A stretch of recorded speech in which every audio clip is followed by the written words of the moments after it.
Falei 3 minutos com vocês com o vídeo desligado. Sistema respiratório, que vai ser muito tranquilo porque nós praticamente já falamos 40, quase 50% dele.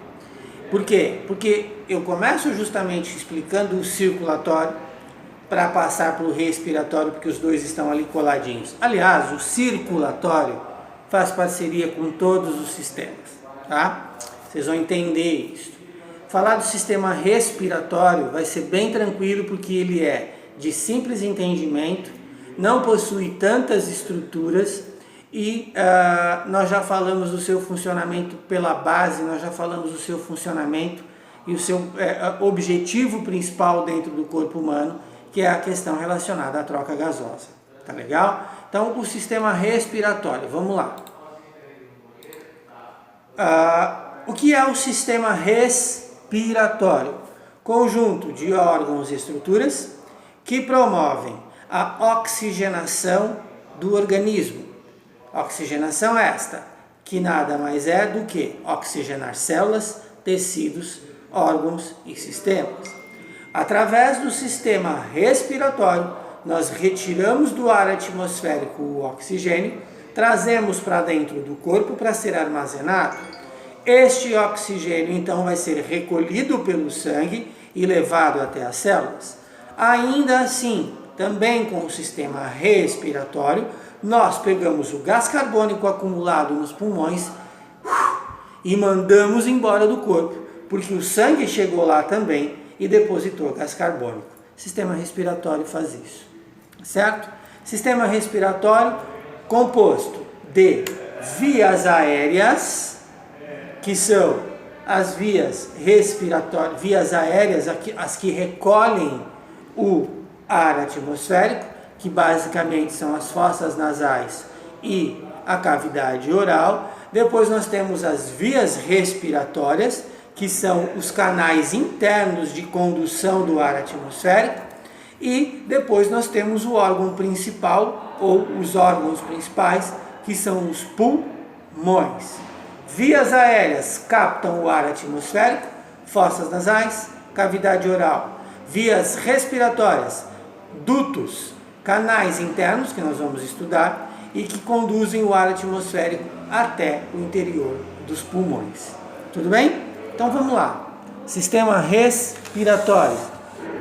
Esta figura não dá para ver nada, ela é bonita na TV, mas aqui para vocês não serve para nada. Então vamos lá, fossas nasais e boca, fossas nasais e boca, as vias aéreas, faringe, laringe, traqueia, as vias respiratórias, brônquios, bronquíolos, os canais internos aos pulmões e finalmente os pulmões.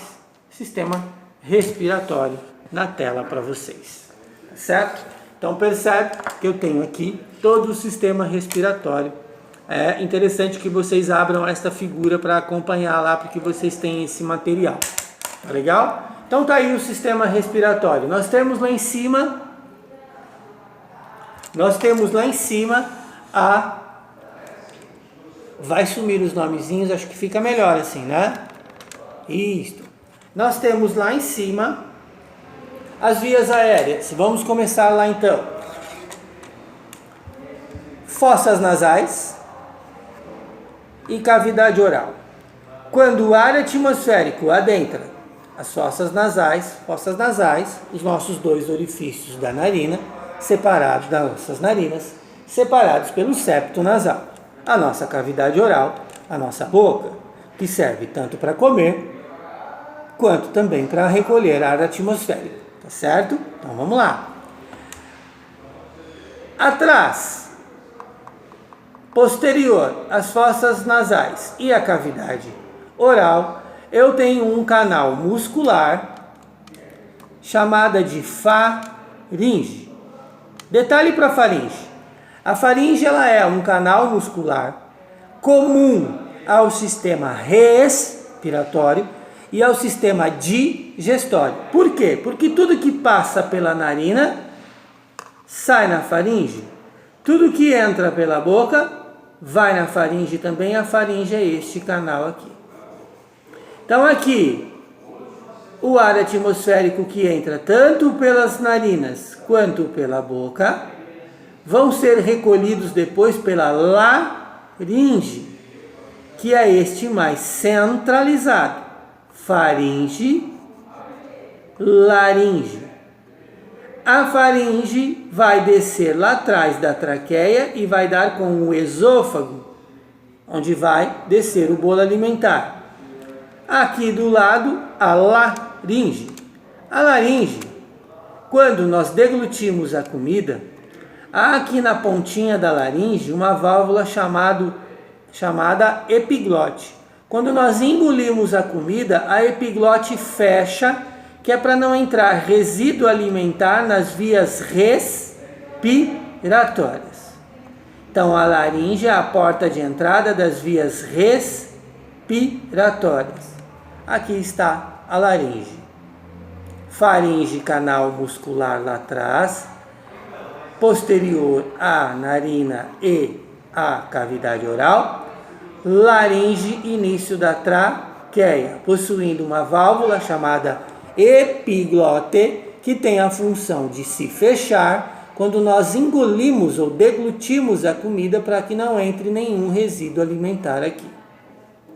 Tudo bem? Depois da laringe nós temos esse tubo muscular, que dentro dele há células ciliadas, chamada de traqueia, são anéis musculares. A traqueia do indivíduo adulto mede 12 centímetros. Aqui está a traqueia. A traqueia se bifurca em duas direções. Vamos para uma outra figura. Ah, que legal, ó, só para vocês entenderem, né? Faringe, laringe, traqueia. Faringe, lá atrás desce o esôfago, vai para o estômago. Amanhã a gente aprende digestório. Aqui, laringe, a válvula epiglote está mais ou menos aqui, para que a comida que a gente engole passar lá para trás para o esôfago. E aqui entra a traqueia. Traqueia, onde hoje, infelizmente, os pacientes que estão sendo entubados, é justamente aqui que entra o implemento, tá bom?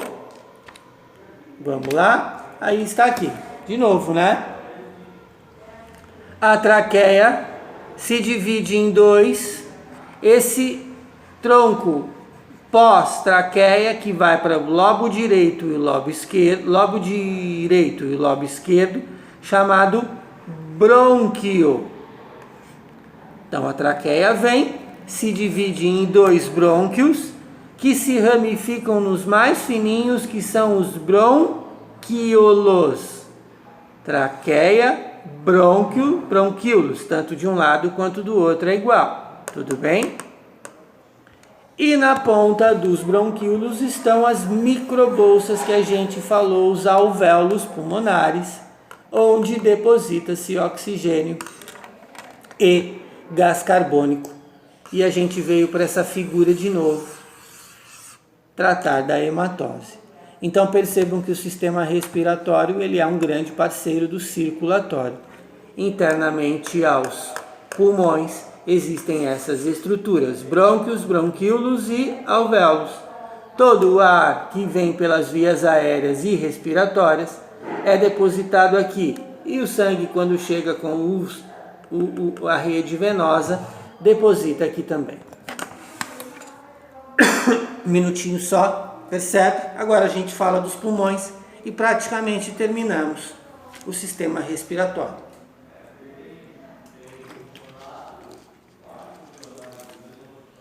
Vamos lá? Vamos falar dos pulmões.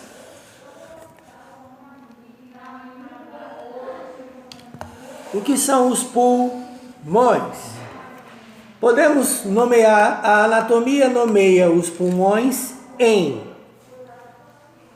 ou melhor, como par de órgãos volumosos e esponjosos, situados no centro da cavidade torácica, dividido em lobo esquerdo e lobo direito, sendo o lobo esquerdo ligeiramente menor do que o direito pela projeção do coração. Tudo bem? Os pulmões são divididos, cada lobo é dividido em 3 porções: superior, medial e inferior. Então, cada lobo é dividido em porções: superior, medial e inferior, certo? Internamente aos pulmões estão os brônquios, os bronquíolos e os alvéolos, como já estudamos. Há uma membrana, que também em alguns livros chamados de membrana serosa ou saco seroso, chamada pleura, que reveste os pulmões. Esta membrana mantém entre ela e os pulmões um líquido chamado de líquido pleural, um líquido proteico, um líquido que alimenta, nutre esses tecidos e ainda facilita o deslize pulmonar. Embaixo dos pulmões, no início da cavidade abdominal, existe um músculo semitendíneo, que é uma mistura de músculo com tecido tendíneo, que é chamado de músculo diafragma. O músculo diafragma é um músculo importante no papel da respiração.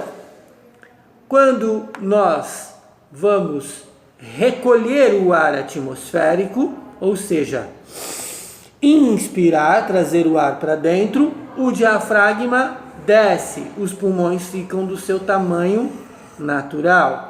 Quando nós vamos expirar, ou seja, jogar o gás carbônico para fora, o diafragma sobe, comprime então os pulmões contra a caixa torácica, os pulmões se fecham e o ar de dentro tem que sair.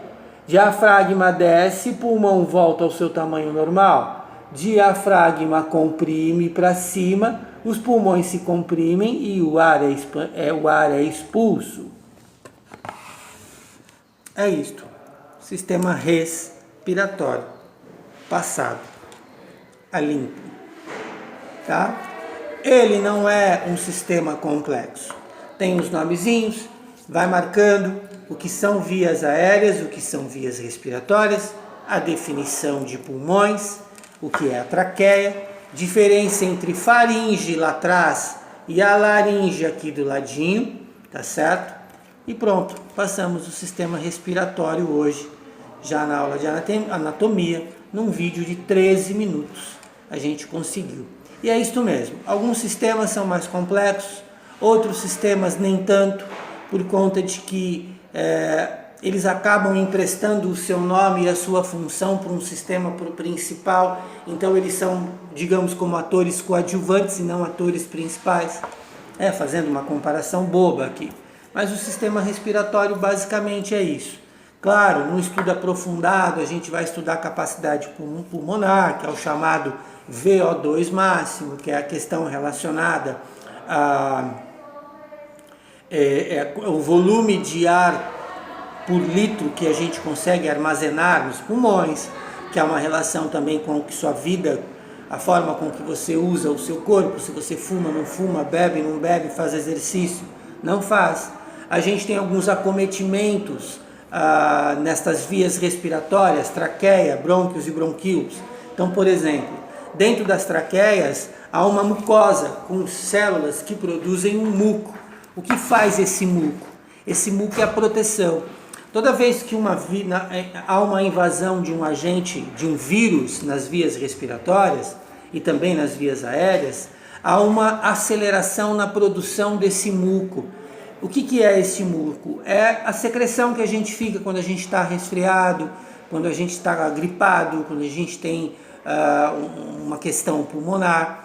Esse muco, ele retém estas bactérias. Por isso que a gente tem que botar essa secreção para fora, porque todo o sistema de vias, tanto vias aéreas quanto as respiratórias, promovem esta proteção.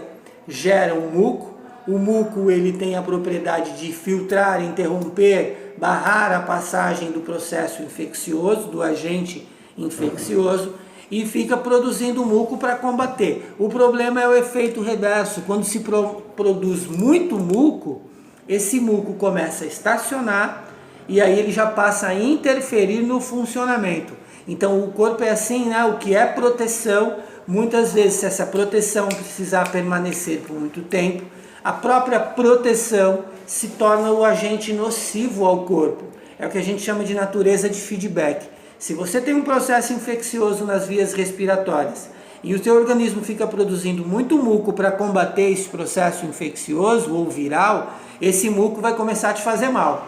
E aí vem as propostas de bronquite, a proposta da pneumonia, que é o excesso de secreção, que começa a interferir no funcionamento dessas estruturas todas. Tá? Hoje com o Covid, aí, esta doença, esse vírus extremamente agressivo, ele acaba interferindo justamente no tecido dos alvéolos pulmonares, lá onde há a troca gasosa. E aí vai causar o que a gente chama de fibrose. A fibrose é um processo de envelhecimento, de solidificação desse tecido pulmonar. Então ele fica incapaz de promover troca gasosa, o deslize pulmonar praticamente vai deixar de existir, há toda uma interferência. Essa fibrose pulmonar acontece, por exemplo, também em indivíduos que fumam em excesso. Com o envelhecimento podem ser acometidos de fibrose fibrose pulmonar, tá? Então o sistema respiratório é isto, tá certo? Tudo que a gente fala aqui em anatomia, como eu disse para vocês lá no começo, isso é um curso técnico, é sempre os conceitos básicos, são sempre os conceitos que vocês vão ter mais contato no dia a dia de trabalho de vocês. Então, os estudos mais aprofundados, vocês vão ter que ir para uma graduação, estudos mais aprofundados para aqueles que querem abrir um bom manual, né? Abrir um bom manual para estudar de forma mais aprofundada a anatomia, que aqui tem coisa pra caramba, né? Ó, introdução, anatomia, fisiologia, parte da aula que eu dou para vocês, eu tiro daqui. Este manual tem na escola, a parte de todas as disciplinas do curso de auxiliar. A parte de anatomia e fisiologia é muito boa, porque ao mesmo tempo que ela é razoavelmente simples, ela é bastante rica em detalhes. Eu uso muito desse material para dar aula para vocês. Patologia, farmacologia, são todas disciplinas que vão complementar todas essas informações. Legal? Terceiro vídeo, sistema respiratório. Depois de vocês assistirem, a gente vai fazer agora um intervalo, 9h20, até mais ou menos umas 5 para as 10, 10 para as 10, 5 para as 10. Abro o fórum para a gente fazer o nosso debate.